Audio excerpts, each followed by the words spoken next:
بسم اللہ الرحمن الرحیم۔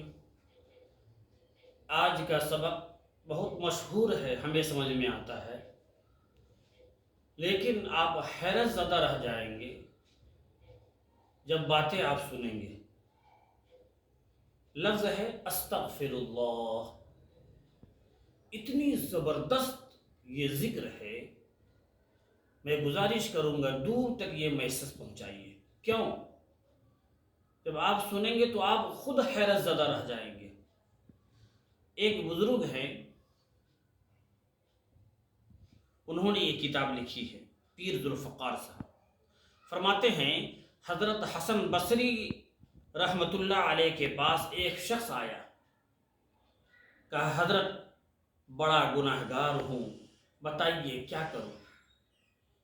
کیا فرمایا؟ استغفار کی کثرت کرو، استغفر اللہ استغفر اللہ استغفر اللہ، چلتے پھرتے اٹھتے بیٹھتے، اور بیچ بیچ میں 5-10 کے بعد استغفر اللہ ربی من کل ذنب واتوب الیہ۔ کیا ہوگا؟ گناہ معاف ہوں گے۔ آگے دیکھیے، ایک شخص آیا کہ حضرت بارش نہیں ہو رہی ہے، کوئی عمل بتا دیجئے۔ فرمایا سب لوگ مل کر کے استغفار کرو۔ کیا بات ہے! گناہ استغفار، بارش نہیں ہو رہی، استغفار کی کثرت کرو۔ آگے سنیے، ایک شخص آیا، کہا میں غریب ہوں، دعا فرما دیجئے۔ فرمایا جاؤ پورے گھر والے مل کر استغفار کرو، غریبی ختم ہو جائے گی۔ استغفر اللہ، غریبی بھی ختم۔ آگے آئیے، ایک شخص آیا، حضرت دعا فرما دیجئے میرے یہاں کھری لڑکی پیدا ہو رہی ہے، لڑکا پیدا ہو جائے۔ کہا گھر والے مل کر استغفار کرو۔ اولاد، استغفار۔ ایک شخص آیا، بولا باغ تو ہے لیکن دعا فرما دیجئے کہ باغ بہت ہے لیکن پھل نہیں ہو رہا ہے۔ فرمایا سب لوگ مل کے استغفار کرو۔ پھر ایک شخص آیا، اس نے کہا زمین میرے پاس ہے، کنواں میں کھدانے جا رہا ہوں، دعا فرما دیجئے میٹھا پانی آ جائے۔ فرمایا استغفار کی کثرت کرو سب مل کر کے، کنواں بھی کھودو، سب مل کے استغفار کرو۔ وہ شخص بڑا حیران رہ گیا، اولاد نہیں ہو رہی ہے استغفار، بارش نہیں ہو رہی ہے استغفار، گناہ ہو گیا استغفار، رزق کی پریشانی استغفار، غریبی کی پریشانی استغفار، جی پانی کی بھی پریشانی استغفار، میٹھا پانی استغفار، ہر چیز میں استغفار آپ فرما رہے ہیں حضرت؟ ایک شخص نے سوال کیا، فرمایا میں نہیں کہہ رہا ہوں بلکہ اللہ رب العزت نے قرآن میں فرمایا استغفروا ربکم انہ کان غفارا، تم اپنے رب سے استغفار کرو، بے شک وہ بہت زیادہ معاف کرنے والا ہے۔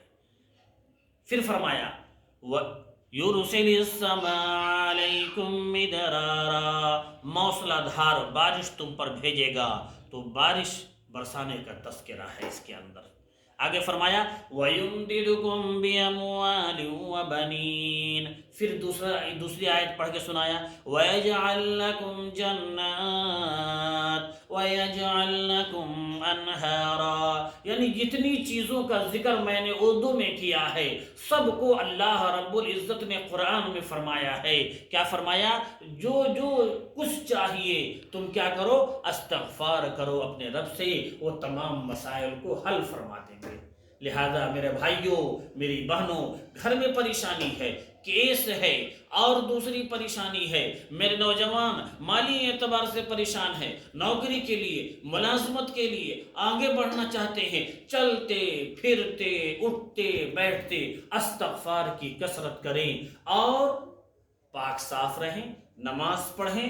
یہ تمام چیزیں عقائد کے اعتبار سے فرمایا، اور آگے حضرت فرماتے ہیں کہ میرے بھائیوں اللہ رب العزت نے تو نماز کے بعد استغفار کرنے کا ذکر فرمایا۔ اب نماز کے بعد کیا کرنے کا حکم ہے؟ نبی پاک صلی اللہ علیہ وسلم سلام پھیرنے کے بعد اللہ اکبر 1 مرتبہ فرماتے اور 3 مرتبہ فرماتے استغفر اللہ استغفر اللہ استغفر اللہ، گویا کہ نماز کی قبولیت کے لیے استغفار کا ذکر ہے۔ فرمایا وضو کے بعد استغفار کرنے کا کا ذکر ہے، پھر آگے فرماتے ہیں تہجد کے بعد بھی استغفار کرنے کا ذکر ہے، پھر حج میں استغفار کا ذکر ہے۔ گویا کہ استغفار ہر صورت میں لازم اور ضروری کر لیں، انشاءاللہ دنیا کے تمام مسائل حل ہوتے چلے جائیں گے، اللہ سے رجوع ہوتے چلے جائیں گے، اور پاک صاف رہیں، نماز پڑھیں۔ ایک بات یاد رکھیں، ندامت کے ساتھ پڑھیے، شرمندگی کے ساتھ پڑھیے۔ جب ہم استغفار پڑھیں تو دل میں ندامت کی کیفیت ہو، شرمندگی کی کیفیت، ہم اللہ کے بندے ہیں پھر بھی اللہ کی نافرمانی کر رہے ہیں، تو ندامت ہو، شرمندگی ہو، اور زبان سے الفاظ نکل رہے ہو اور دل میں ایسا نہیں کہ کچھ اور چل رہا ہو، دل اور زبان سب ایک کر کے پڑھیں۔ حضرت فرماتے ہیں جب ہم استغفر اللہ پڑھ رہے ہو تو دل میں ندامت کی کیفیت ہو، یہ نہ ہو کہ زبان سے تو الفاظ نکل رہے ہو اور دل میں کچھ اور منظر سج رہے ہو۔ لہذا استغفار اللہ کی طرف متوجہ ہو کر چلتے پھرتے اٹھتے بیٹھتے گاڑی میں ہیں کہیں بھی ہیں کثرت کیجئے، انشاءاللہ ہر چیز میں نفع ہو۔